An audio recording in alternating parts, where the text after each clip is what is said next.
శ్రోతలందరికీ నమస్కారం. ఈరోజు పలహార పళ్ళెం అనే హాస్య కథతో మీ ముందుకొచ్చాను. మరి కథలోకి వచ్చేద్దామా? పలహార పళ్ళెం హాస్య కథ. రచన పఠనం విజయలక్ష్మి.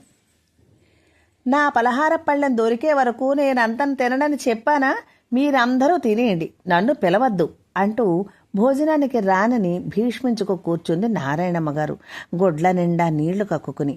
అమ్మా, పోతే పోయింది లేవే, వెధవ పలహార పళ్ళెం గురించి అంత విచారం ఏంటే అమ్మా?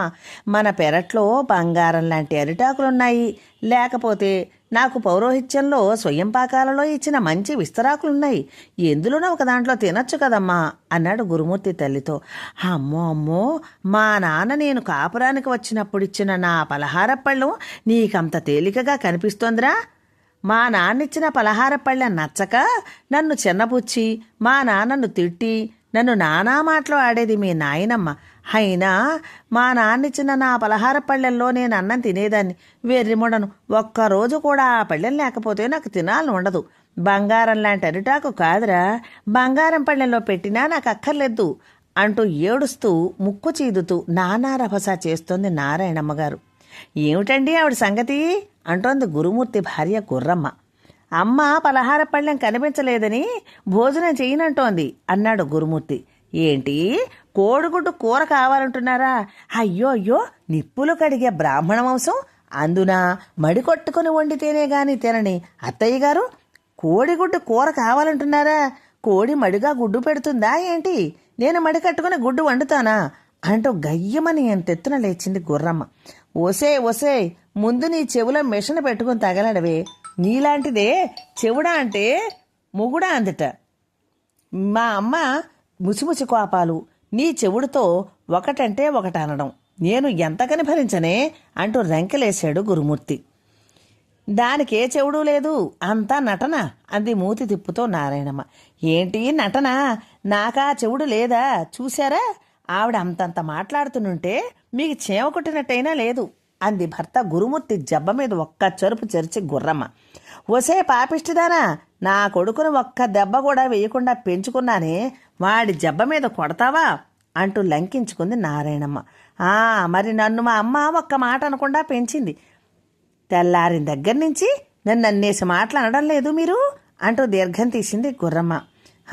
మీ అమ్మకి నాకు సాటి, నేను తొలుచూలు మగబిడ్డని కన్నానే, నీ అమ్మ కంది నీలాంటి గయ్యాల ఆడపిల్లని, నేను అలా కనలేదు అంది ఆవేశంగా నారాయణమ్మ గారు. మీరిద్దరూ నోరు మోస్తారా లేదా అన్నాడు గురుమూర్తి చిందులు తొక్కుతూ. నాన్నగారు, నా ప్రోగ్రెస్ కార్డు మీద సంతకం పెట్టరు అంటూ 15 ఏళ్ల కూర్మావధాని ప్రోగ్రెస్ కార్డు తెచ్చుకుని వచ్చి తండ్రికి చూపించాడు. ప్రోగ్రెస్ కార్డు చూసి మతిపోయింది, ఇంత పనైంది గురుమూర్తికి. అన్నీ గుడ్డు సున్నాలే. ఒరే ఏమిట్రా ఈ గుడ్డు సున్నాలు? అసలే వీళ్ళిద్దరు గొడవతో చస్తూ ఉంటే ఈ గుడ్డు సున్నాల ప్రోగ్రెస్ కార్డు ఏంట్రా బాబు? నేను పెట్టను వెధవ పో అన్నాడు గురుమూర్తి. ఇవి ఏ గుడ్డు సున్నాలంటారా నాన్న? కోడిగుడ్డు సున్నాలంటారా అన్నాడు కూర్మావధాని. కాదు, నీ తలకాయ సున్నాలు అన్నాడు కోపంగా గురుమూర్తి. ఒరే కూర్మం, మార్కెట్కి వెళ్ళి కూరలు తేరా నాయనా, దాని మాటకేం గాని. అయినా బీరకాయలు మాత్రం తేకరోయ్, ఇంట్లో బీరకాయలు చాలానే ఉన్నాయి అంది గుర్రమ్మ కొడుకుతో. కూర్మావధాని అలాగే అంటూ కూరలు తేవడానికి వెళ్ళి అరగంటలో కూరలు తెచ్చుకొచ్చేశాడు. సంచిలోంచి కూరలు తీసిన గుర్రమ్మ, ఒరేయ్ నీకేం పోయి కాలనరా, ఇంట్లో బీరకాయలు ఉన్నాయి తేవద్దని చెబితే మళ్ళీ అవే తెచ్చావేంటి అంది కోపంగా. అదే నా తెలివంటే. నువ్వు నా తెలివంటే ఏమనుకున్నావు? నాన్నగారితో నువ్వేమన్నావు నిన్న? ఎల్లుండి మీ నాన్నగారి అబ్దికం, నెయ్యి తెచ్చుకోవాలి అని చెప్పావా లేదా అన్నాడు కూర్మావధాని. అయితే అంది గుర్రమ్మ. అవి ఏం బీరకాయలో చూసావా? కొట్టువాడు బాబు నేతి బీరకాయలు తీసుకోండి అన్నాడు. ఎలాగూ ఇంట్లో నెయ్యి లేదన్నావు కదా అని నేతి బీరకాయలు తెచ్చాను, నెయ్యి పిండేసి మిగతా కూర వండుతామని అన్నాడు తన తెలివికి తానే పొంగిపోతూ. అమ్మ నీ మొహం మండ, నేతి బీరకాయలో నెయ్యి ఉంటుందా? నీకెవరు చెప్పారా? మీ నాయనమ్మ గాని రాత్రుల కథలు చెప్పేటప్పుడు నీకు చెప్పిందా ఏంటి అంది వారగా అత్తగారి వైపు చూస్తూ. ఏదో కళ్ళు సరిగా ఆనని గుడ్డిమండని కదా అని నా వైపు వారచూపులు చూస్తూ నోటుకొచ్చినట్లు మాట్లాడతావా? వాడు కడుపులో ఉన్నప్పుడు మీ అమ్మ కూర కొంటే డబ్బులైపోతాయని పెరట్లో మొలిచిన ఏ పిచ్చి మొక్కలో వండి పెట్టుంటుంది. అందుకే ఇలాంటి తెలుగు తక్కువ సన్నాసి పుట్టాడు అంది నిష్ఠూరంగా నారాయణమ్మ. మా అమ్మ పిచ్చి మొక్కలు వండి పెట్టలేదు, పంచభక్ష పరమాన్నాలు వండి పెట్టింది. నా సీమంతానికి మీరే వేవుళ్ల వెలక్కాయలంటూ గుజ్జులేని వెలగపళ్ళు మోసుకొచ్చారు చూడండి. అబ్బో, వేవుళ్ల వెలక్కాయలని కొట్టి చూద్దుము, ఒక్క దాంట్లోనూ గుంజు లేదు.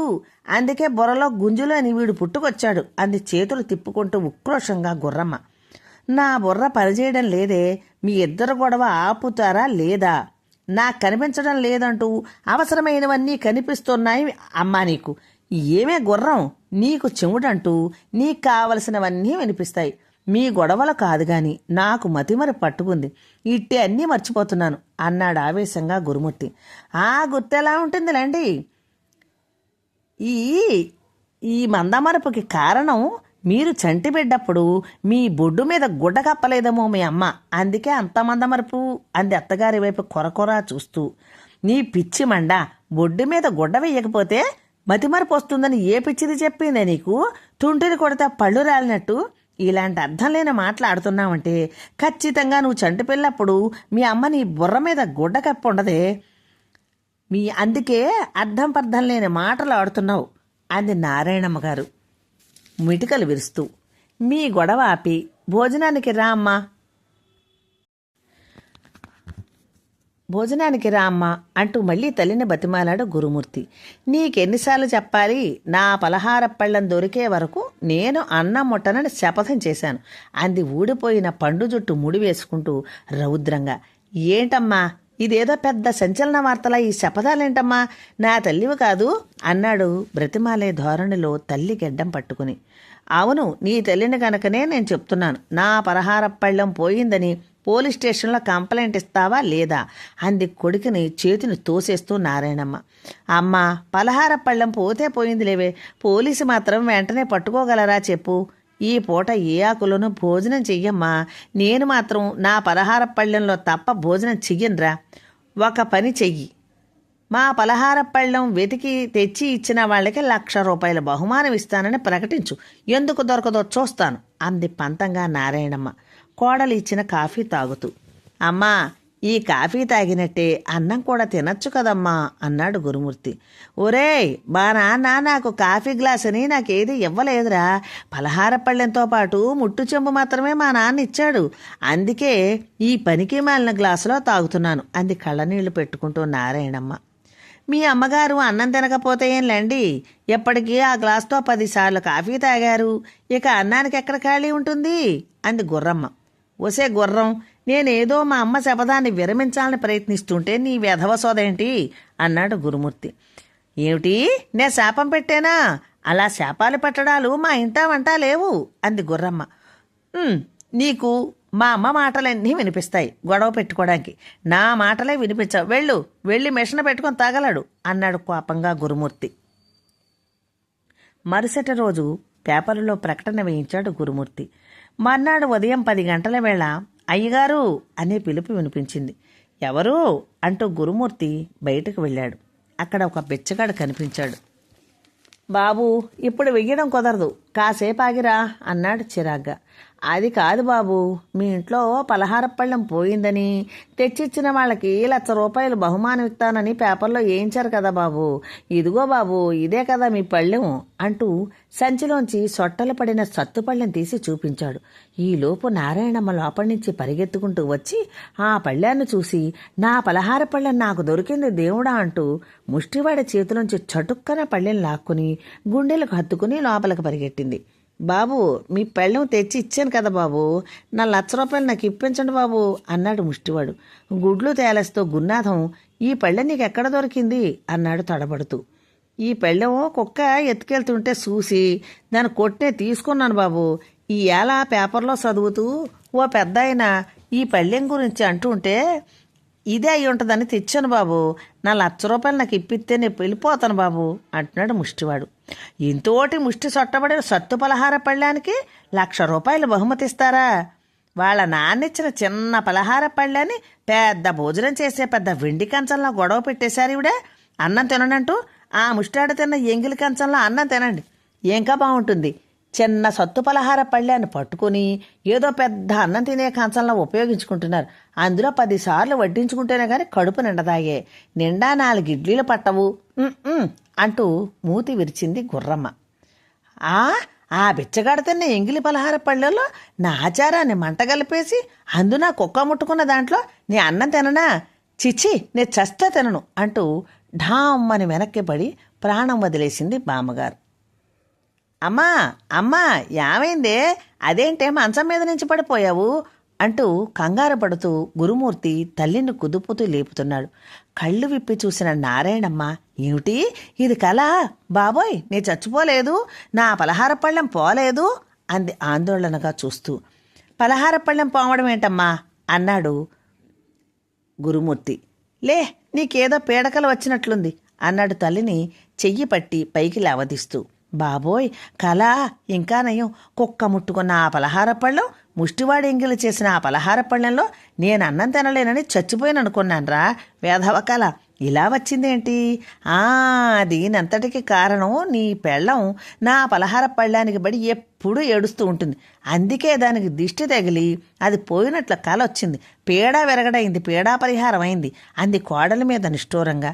ఏమిటి అత్తయ్య గారు ఏమంటున్నారు అంటూ అక్కడికొచ్చింది గుర్రమ్మ. ఏం లేదు, వెళ్ళి నీ మిషన్ చెవులో పెట్టుకోమంటోంది అన్నాడు చిరాగ్గా గురునాథం. లేచి శుభ్రంగా కడిగి సామాన్ల బుట్టలో ఉన్న తన సత్తు పలహార పళ్ళాన్ని ప్రేమగా తన గుండెలకు హత్తుకుంది నారాయణమ్మ. కథ సుఖాంతం. ఈ నా హాస్య కథ నచ్చితే నా కథను లైక్ చేసి, షేర్ చేసి, కామెంట్ చేసి నన్ను మరింత ముందుకు నడిపించాలని ప్రార్థన. ఇప్పటి వరకు నా ఛానల్ను సబ్స్క్రైబ్ చేసుకున్న వారికి, నా కథలను వింటున్న వారికి నా ప్రత్యేక ధన్యవాదాలు. ఇప్పటి వరకు నా ఛానల్ను సబ్స్క్రైబ్ చేసుకోవాలని వారికి నా ఛానల్ సబ్స్క్రైబ్ చేసుకోవాలని మనవి. ధన్యవాదాలతో ఇట్లు మీ విజయలక్ష్మి.